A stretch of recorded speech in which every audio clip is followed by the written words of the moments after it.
Well, hola people, konnichiwa. Balikin bersama Selvian di channelnya Kudetek.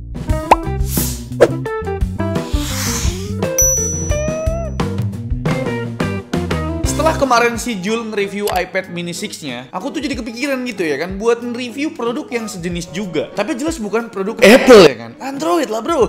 Karena ternyata minat pasar tablet di Indonesia tuh cenderung naik akhir-akhir ini bre. Dan tablet yang mau kita review adalah ini deh, Poco Pad ya kan. Tablet pertamanya Poco yang dijual di harga Rp3.999.000. Ini menarik banget harganya ya kan. Jujur kali pertamanya kita nge-review tablet dan semoga bisa disampaikan seobjektif mungkin bre. Karena aku pun nggak pernah pakai tablet sebelum-sebelumnya. Mau kerja tuh udah ada PC, udah ada laptop juga gitu kan. Mau portabilitas dan on the go udah ada HP. Jadi kayak buat apa gitu ya beli tablet begini gitu loh. Tapi ternyata setelah aku pakai Poco Pad ini kurang lebih dari 1 bulan, baru bisa disimpulkan tablet ini beda dari HP, beda dari PC ataupun beda dari laptop. Tapi punya fungsi yang sama. Mau kerja bisa, mau entertain bisa, mau gaming juga bisa bang. Dan bisa dibawa kemana-mana juga. Apalagi ini buat orang-orang yang kalau main game butuhnya tuh di layar yang besar. Mungkin kalian butuh tablet buat kegiatan lain yang aku pribadi nggak kepikiran. Coba dah komen di bawah. Secara desain Poco Pad ini ya mirip sama Poco F6 yang digedein aja gitu ukurannya. Dari bump kameranya tuh mirip. Ada 2 bump tapi di Poco Pad ini cuma satu aja lensanya gitu. Buletan satu lagi tuh buat LED flashnya gitu. Dan material yang dipakai ternyata beda ya. Poco F6 tuh back covernya pakai plastik. Kalau Poco Pad ini back covernya aluminium dengan bobot sekitar 571 gram. Dibilang ringan enggak juga, dibilang berat ya kagak gitu loh. Di bagian kiri dan kanan ada sepasang stereo speaker yang artinya quad speaker dong, yang dituning oleh Dolby Atmos, yang ternyata sound quality-nya cukup bagus. Karena pas kita bandingin sama iPad mini 6 ya, asli jauh bro. Quad speakernya Poco Pad ini punya power yang besar, treble-nya oke, tapi lower frekuensi ya kurang begitu nendang. Cuma buat nonton film sih asik banget ya. Dan ada port kesayangan kita yaitu port jack 3.5 mm. Kenapa sih ya port jack kagak bisa dimasukin di HP? Ada penjelasannya kah? Atau emang sengaja dihilangin di HP gitu? Di tablet aja dikasih port jack 3.5 mm loh ya kan? Yang tahu alasannya komen di bawah dah. Buat port Type-C-nya sayangnya masih USB 2.0 yang artinya tidak bisa digunakan untuk display alternatif bre. Dan buat yang tanya bisa dikonekin ke projector atau enggak bang? Jawabannya kagak bisa gitu ya. Kalau screen mirror baru bisa bre. Misalkan buat secondary display via wireless pakai aplikasi Space Deck atau Miracase, ya itu bisa ya. Itu ngebantu banget kalau misalkan kalian butuh display tambahan di PC atau di laptop dengan resolusi full layar dan fungsi tabletnya masih bisa dipakai kayak gini nih bre. Kalau kayak gini sih harusnya ngebantu banget ya. Dan sebenarnya ada satu fitur lagi yang cukup ngebantu, yaitu fitur interconnectivity. Fitur itu mirip sama kayak phone link yang ada di Windows. Jadi tampilan layar HP kita bisa muncul di Poco Pad ini walau dalam keadaan HP-nya di screen off. Tapi baru bisa di Poco F6 sama Xiaomi 14 doang ya. Mungkin nextnya bisa lah ada updatean soal interconnectivity supaya HP lain bisa juga gitu loh. Cara koneksinya juga sangat amat gampang ya, asalkan HP-nya pakai HyperOS dan akun Xiaomi yang sama dan WiFi yang sama juga. Sangat mudah kan? Ini kepake banget bre buat transfer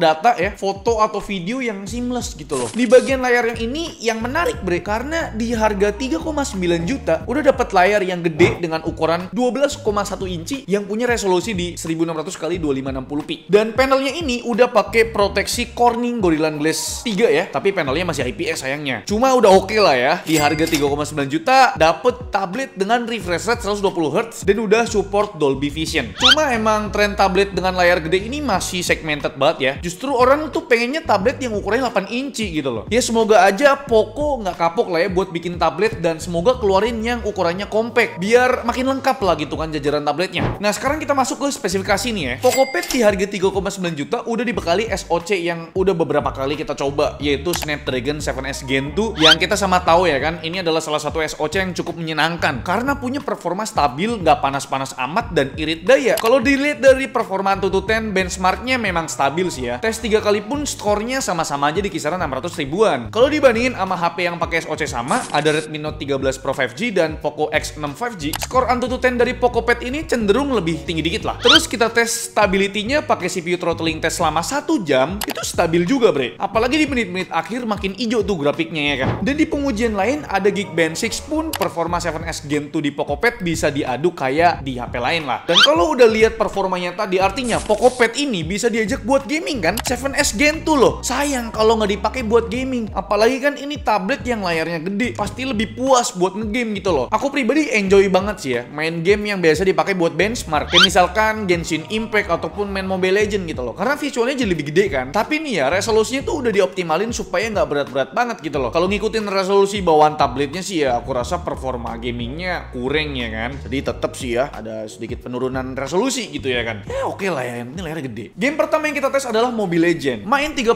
menit di indoor pakai AC dengan grafik setting ultra dan frame rate-nya di super. Performa Mobile Legends di Pocopad ini cuma mentok di 60 fps aja bre. Amat sangat disayangkan ya, padahal udah kebuka frame rate super loh ya kan. Kalau dilihat dari grafiknya sih lancar banget tanpa drop fps. Palingan kalau udah di lobby baru naik turun tuh. Dan buat suhunya adem banget ya. Suhu tertinggi tuh sekitar 35 derajat Celcius, tapi di area tengah adem aja gitu loh, di 32 derajat. Kalau di backdoornya sama ademnya juga. Dan buat penggunaan baterainya main 30 menit berkurang cuma 4% doang. Ini mah push rank sampai diusir ortu kagak bisa habis baterainya.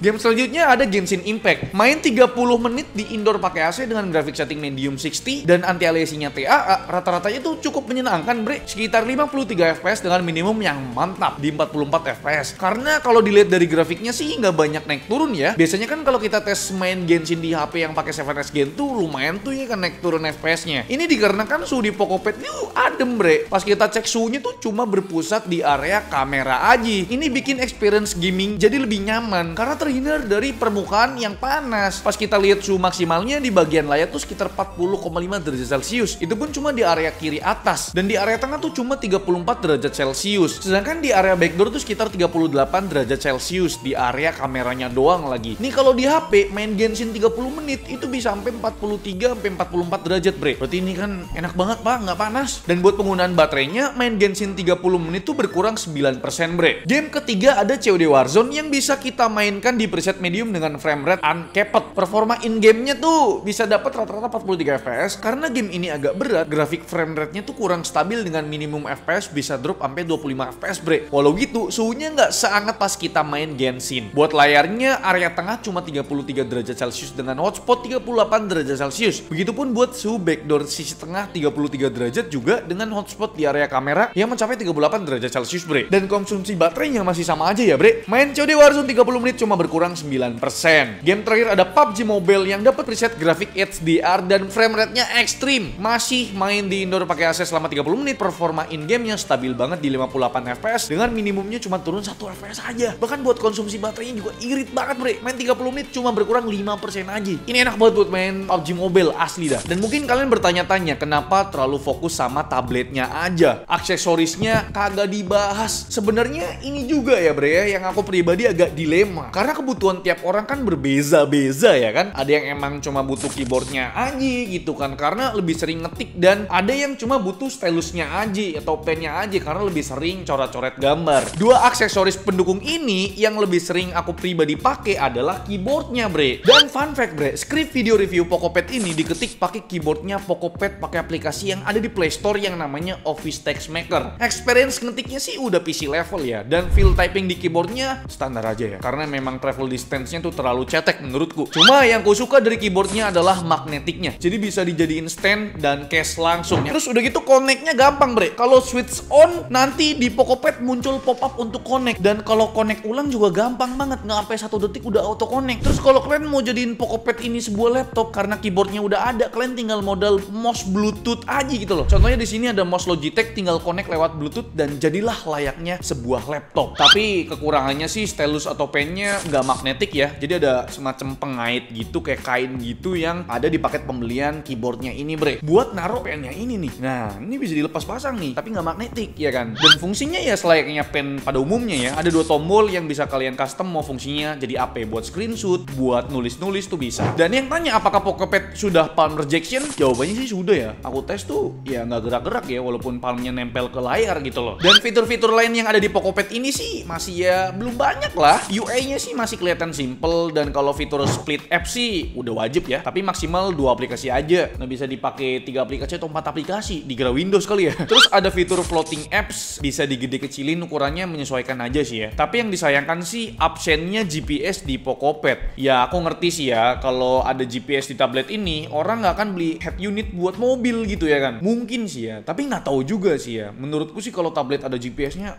kacang goreng sih pak. Tapi ya menurutku sisanya udah oke lah ya. Baterainya juga cukup aja karena kapasitasnya di 10.000 mAh ya kan. Yang kalau dilihat dari pengujian World 3.0 Battery Life bisa bertahan sampai 12 jam 13 menit. Ya kalau di HP berarti ini kapasitas 5.000 mAh lah. Karena kan layarnya gede, resolusinya juga tinggi, otomatis daya baterai yang dibutuhkan juga besar gitu. Walaupun kapasitasnya 10.000 mAh, ya dibandingin dengan layarnya gede juga gitu. Dan buat pengisian dayanya dikasih power adapter dengan rating output 33 watt doang, yang mana nih kecil ya kalau dibandingkan sama kapasitas baterainya. Ngecharge dari 2% ke 50% butuh waktu 55 menit. Kalau dari 2% ke 100% butuh waktu 2 jam. Mungkin kalau dikasih adapter yang lebih gede sekitar 67 watt bisa mangkas waktu pengisian baterainya sih. Dan mungkin terakhir soal kameranya sih ya. Standar aja sih ya, ada dua lensa. Pertama lensa selfie sama kamera belakang yang masing-masing resolusinya sama-sama di 8 megapiksel bukan f2.0.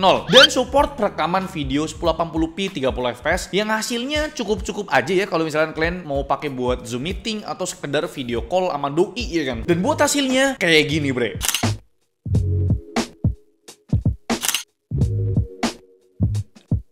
Dan ini bre, untuk kamera depannya bisa kalian lihat sendiri kualitasnya gimana.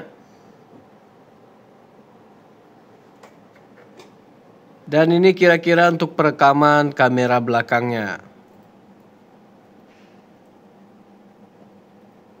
Jadi bre, itu dia ulasan atau review dari kami mengenai tablet pertamanya dari Poco, yaitu Poco Pad. Jujur aku pribadi masih belum terbiasa lah nge-review tablet itu dipakai sebenarnya buat APC gitu ya kan. Tapi ternyata memang ya aku pribadi make tablet ini biasanya buat nonton film, nonton YouTube, sama ngetik gitu loh ya kan. Kalau misalkan males bawa laptop, karena berat kan kalau laptop kan. Kalau ini kan cuma 500 gram doang gitu loh bre. Dan di harga Rp3.999.000, Poco Pad jadi salah satu tablet yang cukup rekomen gitu loh. Misalkan kalian lagi nyari tablet yang ya SoC-nya bisa dipakai buat gaming, karena 7S Gen 2 tuh bukan chipset yang malu-maluin lah. Dan untuk harga aksesorisnya ya ini opsional aja kalau misalkan kalian butuh ya. Untuk keyboardnya Rp699.000, untuk stylus pen-nya tuh sama juga di Rp699.000. Kalau kalian mau beli ya totalnya jadi Rp5.400.000 ya. Tapi kita fokusin ke tabletnya aja bre. Rp3.999.000 itu gokil banget. Tapi gimana menurut kalian mengenai Poco Pad ini, tablet pertamanya dari Poco? Apakah